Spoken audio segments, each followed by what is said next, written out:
Tim, over to you. We can start. Okay.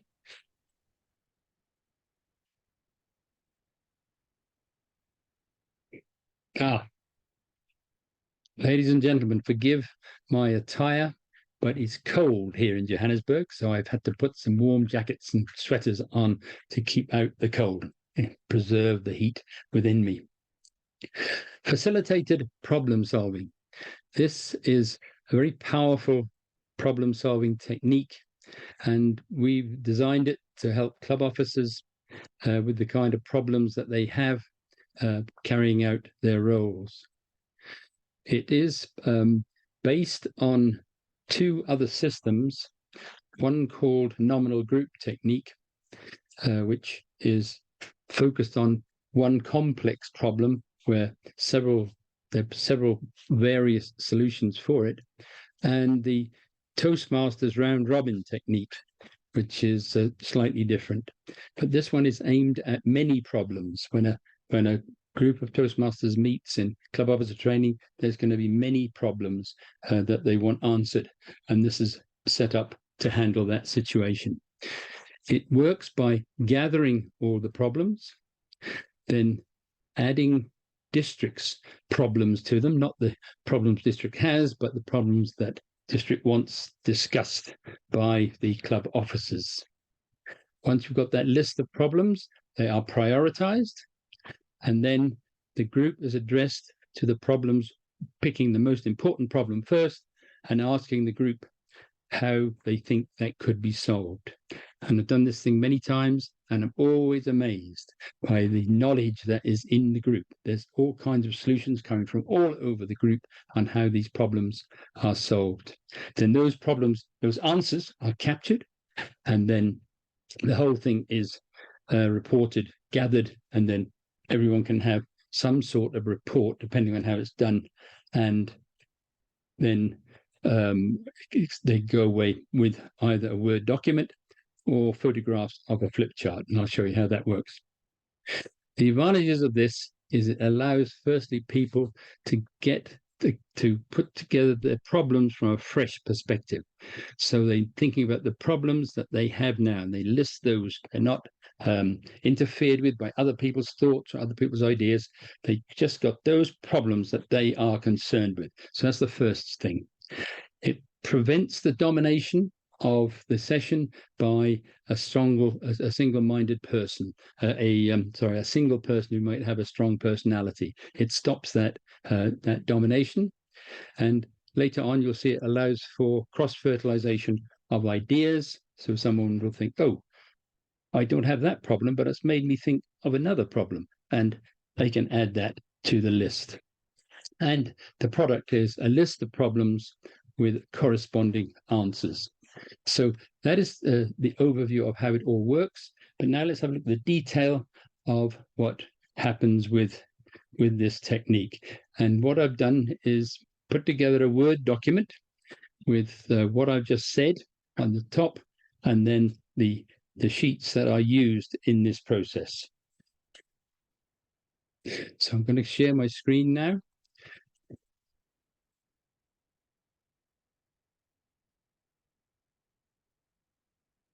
And so I'm sharing Club Officer Training Facilitated Problem Solving, FPS, and those points that I've just made. That's what they are there. Now, the procedure is there, and I'm just going to go through that. I have a hard copy in front of me. I'm going to go through that step by step so you have it. You'll have this.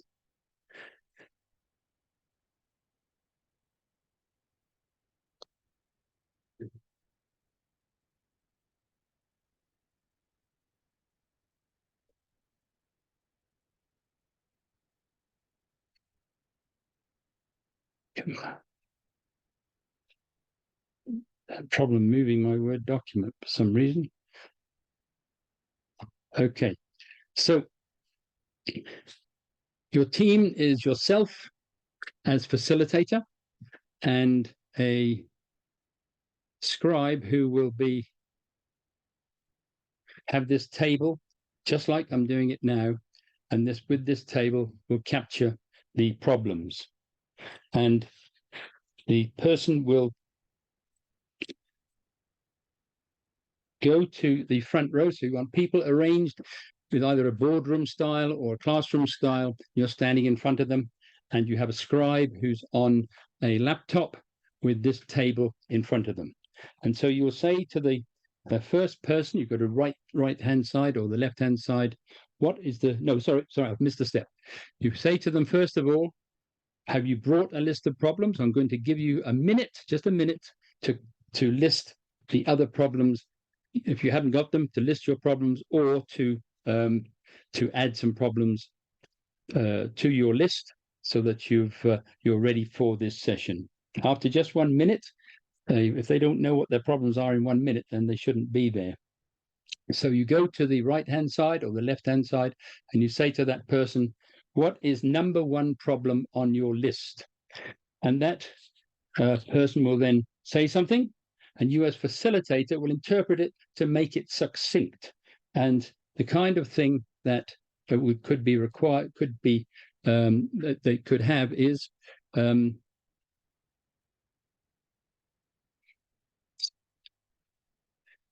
there a format for club minutes and EXCO minutes? Now, what I've used here is the word function dictate. Oops. And it, I find it absolutely brilliant.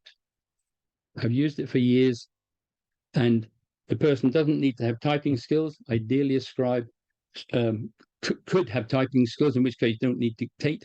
But for someone like myself, you capture that first problem using dictate. And could be the second problem. They move to the next person, and we'll say to that next person, what is the top problem on your list? And then they will say, what are the secretary's role and resources? Okay. What are the secretary's role and resources? So now you've captured, here we go again.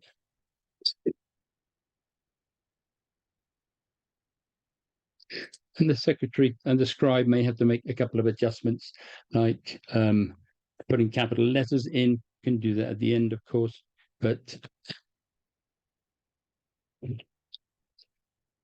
has captured those 2 points. And then you say to the group, when someone mentions your problem, cross it off your list, so that you don't have, if someone mentions a problem you've got on your list, cross it off your list, because we don't want to consider that again. Secondly, if you hear of a problem and it generates another problem in your mind, think, oh yes, that we haven't got that problem, but that's made me think of this problem we do have. They can add that problem to the bottom of their list. That is the cross-fertilization of ideas. And so it goes on like that, capturing all the problems, going from person to person, getting them to give the problem, the most important problem from their list that hasn't been mentioned before. Let me stop there and ask, are there any questions so far?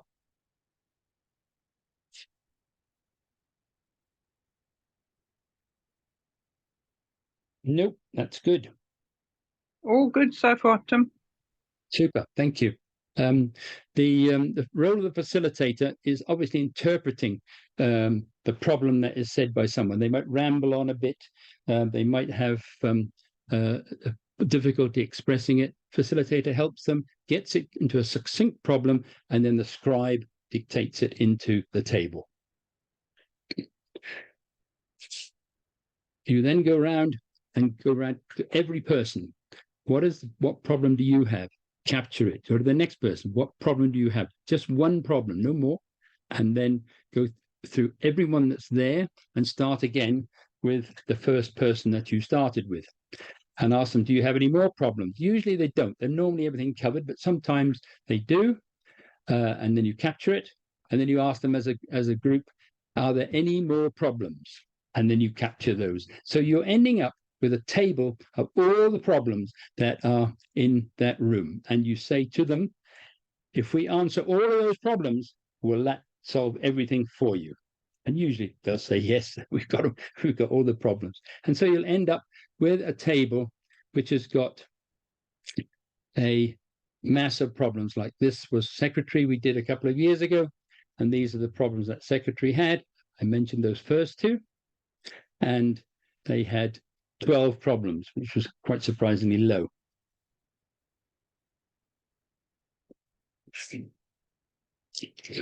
Now then, so there is the list of problems that someone's got. We now have to vote on these problems to prioritize them. And the way we do that is to say to them, I want you to, and you're going to go through them one by one again. I want you to prioritize these. Give 3 to the problem that you think is the most important. Give 2 to the next, and give 1 to the next. So go to the first person. What are your top problems? And they might say, number 2, that is my top problem. And so the scribe will then put 3 points in there. And then that first one might say, number 6, arbitrarily, is the second problem. And then number 8, EXCO meeting, what information needs to be reported by the secretary, number 1. Okay, go to the next person and say, what are your most important? And they might like that format one as their most important one. Then this one is number 2, and then this one as number 1. Now, if you've got someone who's good, a scribe that's good at arithmetic, then they can quickly change those to 5, and that one to 3.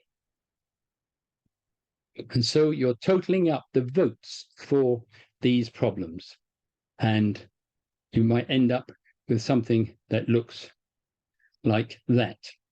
So those are all the problems that were gathered,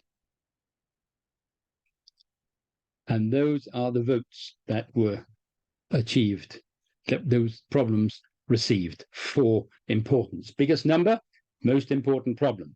So if we look through it, you'll see that the most important problem was, what is the secretary's role and resources? That's the problem they wanted solved in that meeting. And then the next one was 32, EXCO meeting, what information needs to be reported by the secretary? So you've got these in a funny order now. So I'm going to just reduce the screen size a bit. I'm surprised that I have to do this.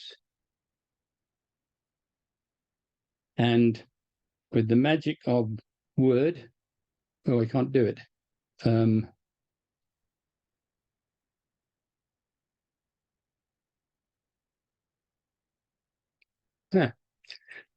I've made an adjustment to my, no, I haven't, there we go.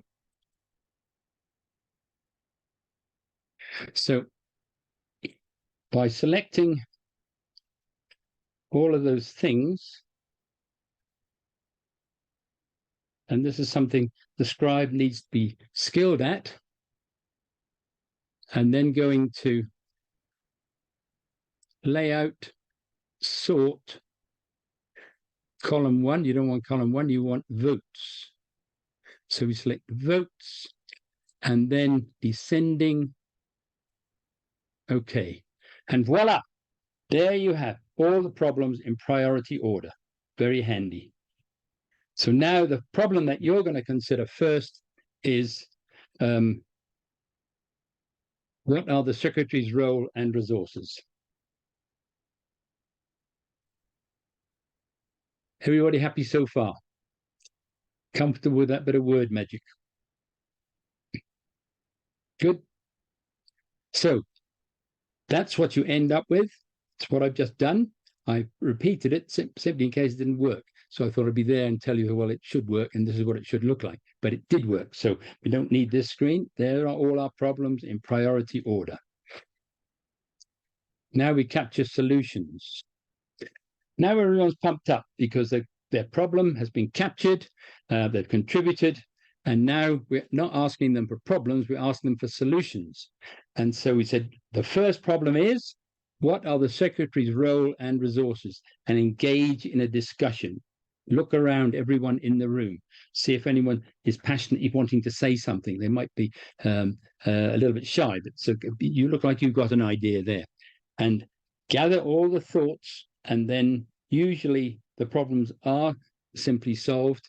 And what are the secretary's role and resources was answered then by Toastmasters 310, which is the Club Leadership Handbook. And in that book, it explains what the secretary's role is. And then somebody put their hand up and said, we've got a manual which we put together, which is what the secretary's job. And the old-fashioned legacy systems which I have for all these roles, I'll say, well, these are available too. And there's stuff on the web. So you put that there to show people that that material is available for them. But that's content. Back to process. So then the scribe captures that answer. Then you go to the next problem. Exco meeting, what information needs to be reported by the secretary? Look around, who's got an idea? Someone will put their hand up and give you an answer. It is astonishing the knowledge that's in the room. One person won't have it all, but with a large group of people, 30 or so people, there will be answers. And so you gradually get all those answers, and you get a full set of answers to the problems. Any questions so far while I have a sup of tea?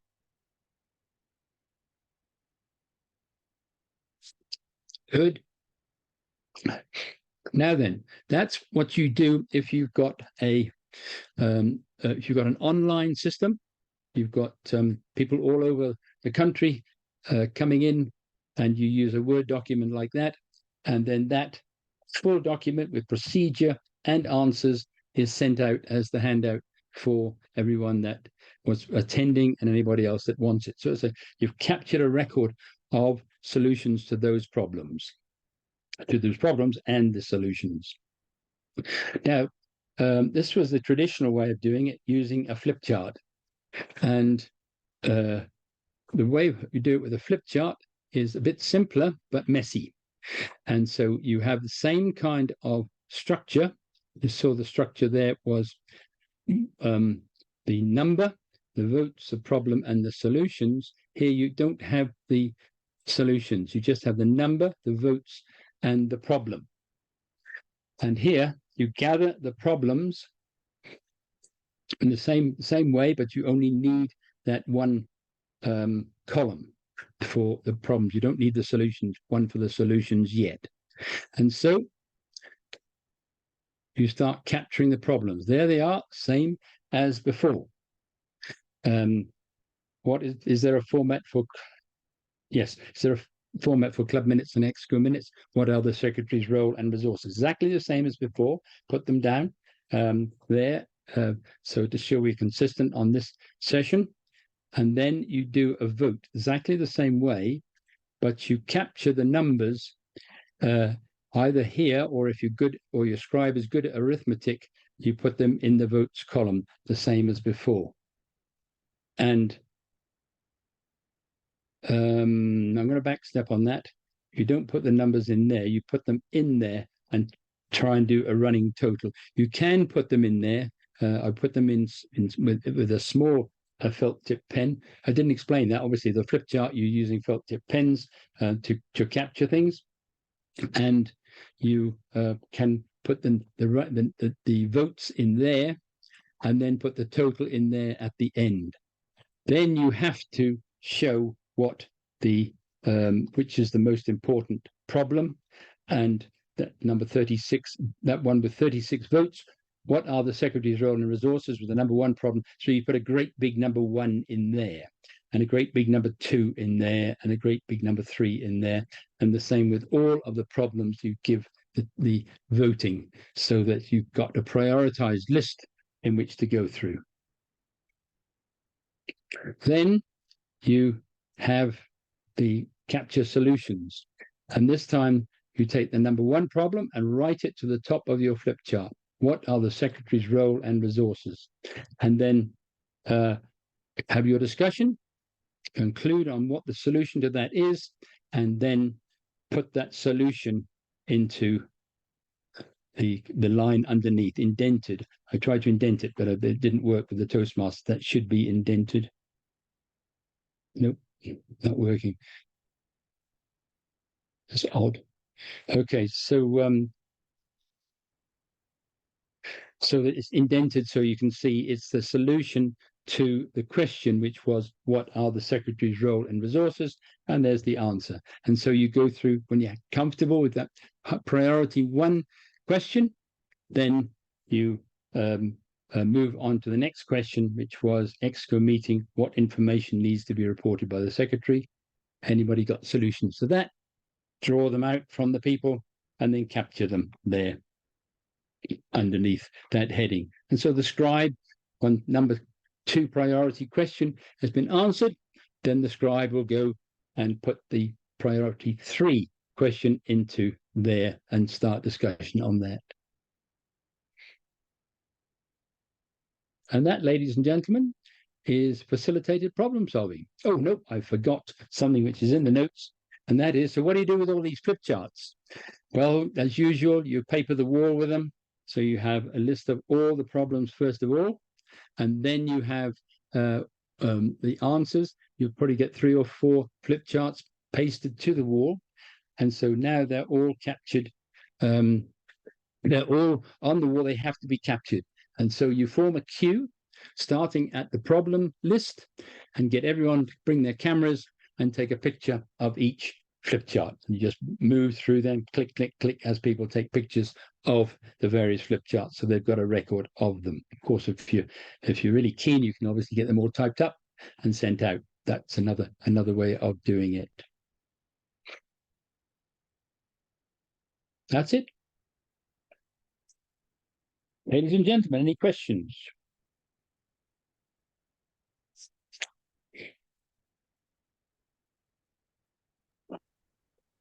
Tim, quick question. Does it matter if they you made a point that because you've got a big number of people, they're most likely to all get the correct content. So because you've got a big number of people, they're most likely to get the right content. But is it possible that sometimes there's something more important that should be said, and then what was mentioned in the group about the participants? There's two aspects to that, and you oh gosh, all I'm looking for is something that says district problems, and what happens is that the district, and this has happened this year, Granny B has said, I want these questions discussed as well, and she's given a list of questions. I'm sorry, I can't find it on there for some stupid reason. And she's got a list of questions once considered as well for this year's COT 2. So there'll be those problems, which her argument is there's many things that people don't know that they don't know. And so she wants to add things to it like succession planning and election of the club officer elections, things like that, which are coming up at the end, towards the end of the year. So there's those things. The other question I think I heard from you was that what about things that nobody thinks of? I don't sure the answer. If it someone is needed to think of it in the room, or afterwards, if something, oh, we didn't consider that. Don't know. Good question. Don't know the answer other than think hard about it. Sorry, Dan. Yeah, no, I like the point you said. So as part of the prep, so we have certain things that we want to be discussed, and we always prod people to go with the list interference, I suppose. Otherwise, people stop participating. Thanks for the answer, Tim. Okay, good. Thank you. Tim, I have a question. There's discussion points that the PQDs wants us to discuss. When do we bring that up? At the beginning or at the end, after everybody already told us their problems? After they've told us their problems. so that some of them will be on the PQD's list, and so you can cross them off when they're raised, and then they'll feel much more comfortable if they know their problems being considered. So do that afterwards, but make sure they're all covered. Perfect. Thank you.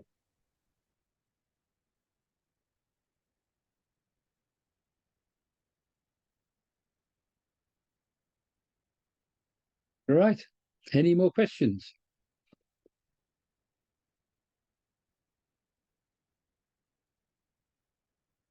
No, but there is an opportunity for us to smack New Zealand back to back in a short space of time. We're playing New Zealand in cricket on the 1st of November, which is very, very soon. Fantastic. Yes. Yes. Good point. Glad you mentioned it, so I'll reserve that day.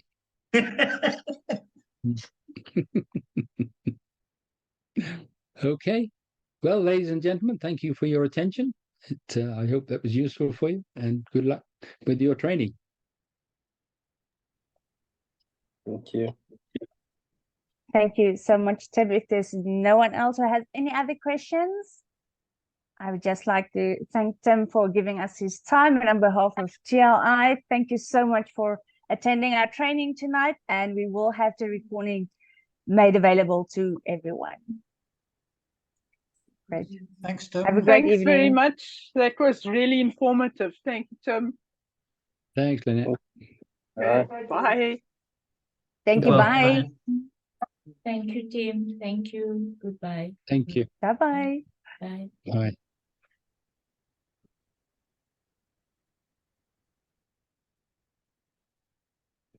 Is it Namondi? I think so, Namonde. I think that's her name's wrong, isn't it? Maybe it's her alter ego. Madam Chief Judge. Oh, No, she's that's her. me, Estelle. Oh, is it that's you? me. Okay. We're checking the spelling of your name.